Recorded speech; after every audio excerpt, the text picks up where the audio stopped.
Kaip skaniai pasiruošti cukinijas. Dažnai žmonės įsivaizduoja, kad jaunos ar nelabai jaunos cukinijos tinka tik tai blynams. Kažkoks ten sovietmečių pasklidęs receptas ir kaip nerašyta taisyklė, cukinijos tik tai blynams. Anaiptol, tai yra viena naudingiausių daržovių, jinai neutrali tinka visiems kūnų tipams, labai naudinga žarnynui, labai naudinga tiesiog kasdieninėje mityboje. Taigi, ką galima daryti iš tokių cukinijų?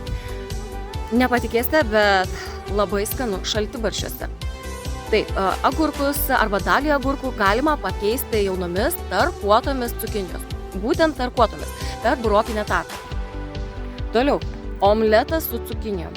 Supjaustyti stambesniais šiaudeliais, pakepinti jaunas cukinijas, paskui užleisti keletą kiaušinių ir gausite nuostabų omletą su kreminėmis daržovėmis.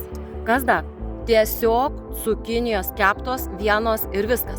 Ar supjaustyti griežinėliais, ar šiaudeliais, pakepti, patraškinti ant keptuvės vienas arba su kokiamis kitomis daržovėmis. Pavyzdžiui, labai skanu bus ir su jaunais svogūnais, stambiais svogūnų laiškais, burokėlių lapkočiais, su lapiniais kopūstais, su mangoldais, netgi su pomidorais, paprikom. Kas dar? Visada galima įdėti į daržovių sriubą. Cukinijos daržovių sriubai duos savo poskonį, sriuba atsiskleis visiškai naujomis spalvomis. Na ir be abejo, organizmo detoksikacijai, inkstų kepenų valymui šviežios cukinijų sultys.